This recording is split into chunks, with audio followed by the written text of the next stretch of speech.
This Pennywise Recaps, and today we're reviewing the horror thriller I Spit on Your Grave. Get ready for incredible plot twists.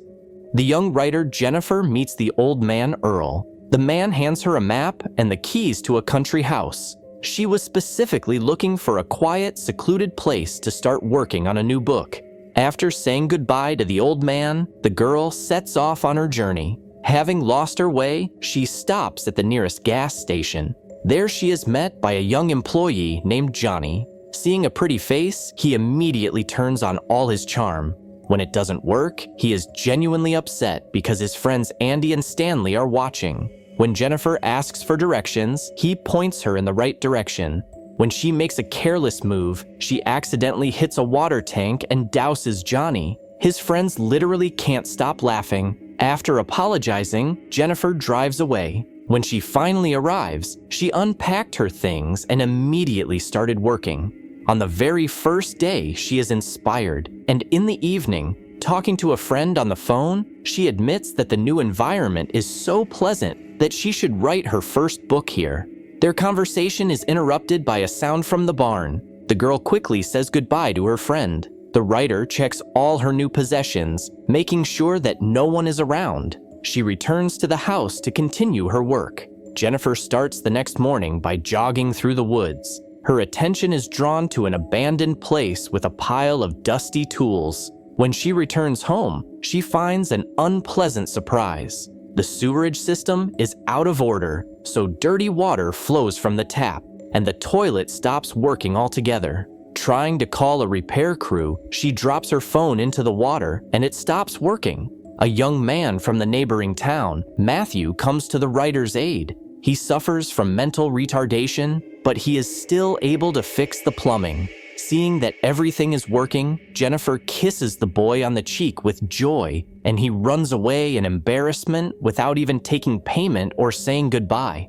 Meanwhile, Johnny, Andy, and Stanley pass the time doing useless things on the lake. After a while, Matthew joins them. He proudly tells them about how the city girl kissed him. Stanley, in turn, shows the video he made last night. It shows a naked Jennifer cleaning her soiled shorts. It turns out that a young man was spying on her and filming everything. It was him she heard talking on the phone. His friends start making fun of Johnny, assuring him that a city girl would never like him and that she preferred Matthew. The guy immediately starts to get angry. He assures them that the girl will be his if he just wants it. Meanwhile, Jennifer continues to work, and when the inspiration passes, she takes out a cigar. Relaxed, she doesn't notice how she falls asleep in the living room.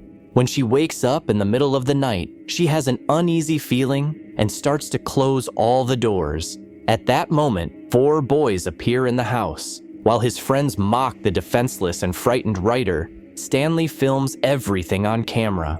The guys mock the unfortunate girl, forcing her to drink alcohol and putting a revolver in her mouth.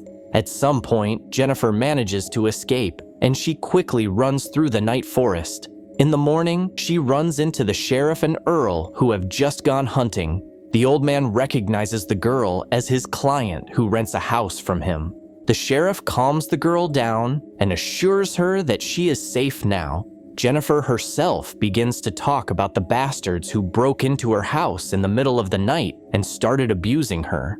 The sheriff tells Earl to go back and asks the writer to go into the house with him to find out what really happened.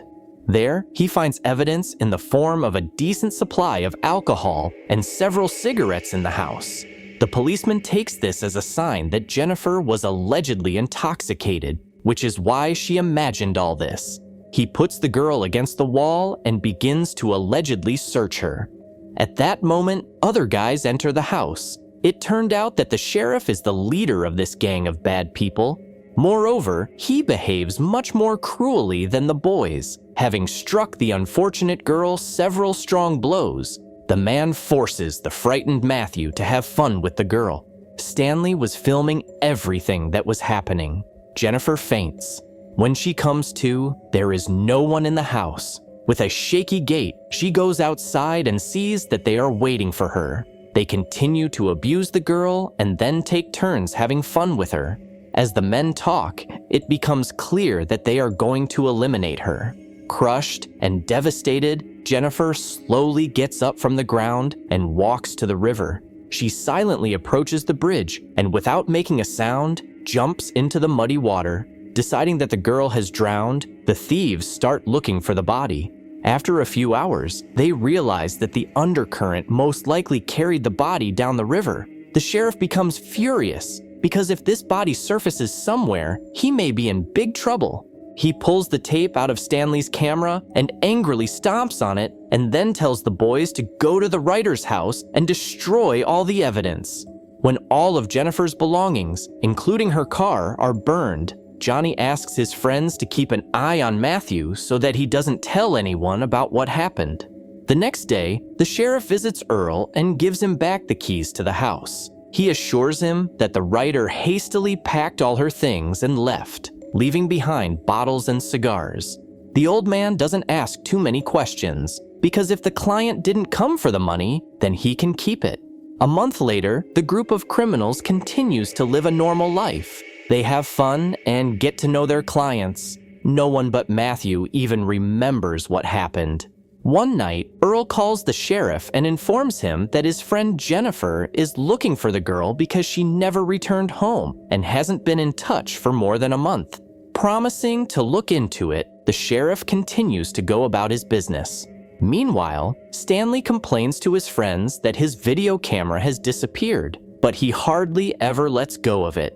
The only thing that worries him is that there was a tape in the camera that recorded everything he did with Jennifer. It turns out that the sheriff had trampled the blank tape that day.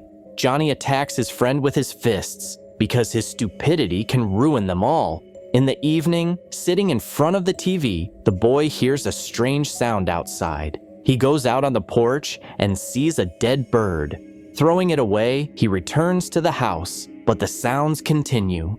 This time, Johnny finds Jennifer's slipper. Sheriff comes home late as usual.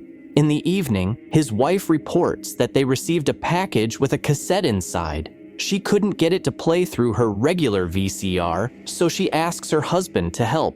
Looking at the inscription, the man becomes very nervous. The next day, the whole gang gets together. After discussing Johnny's case and the tape, the men come to the conclusion that Matthew is the one who is messing with them. In the afternoon, the sheriff goes hunting with Earl as they had agreed. The old man begins to ask questions about Jennifer, and Sheriff eliminates him, deciding to get rid of his friend's excessive curiosity. At this time, the girl lived in the forest all the time and came up with a plan of revenge. She captures Matthew, taking advantage of his peculiarities. After that, she shows herself to Stanley, luring him into a trap.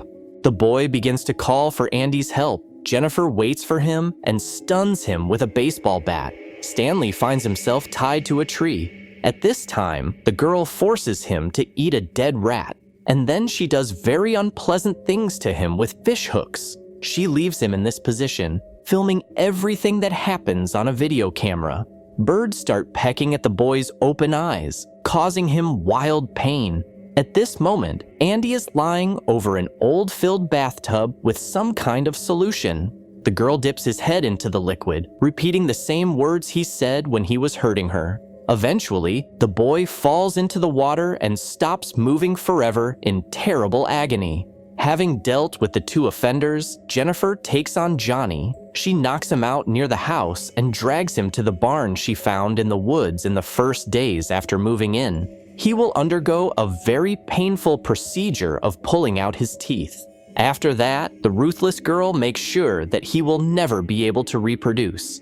Jennifer calls the sheriff to the park, where she beats him with a bat and takes him to a forest cabin. There, she ties him to a table and inserts a shotgun into a hole not intended for that purpose. The girl ties a rope to the trigger and attaches the other end of the rope to Matthew, who is unconscious at the time. When Jennifer goes outside, she looks indifferently in front of her. When she hears a gunshot, she realizes that revenge is complete. After all, Matthew, who tried to get up, launched a shotgun that killed both him and the sheriff with one shot. Thank you for being with us. Subscribe to the channel, like us, and be sure to click on the bell to stay up to date with our new videos.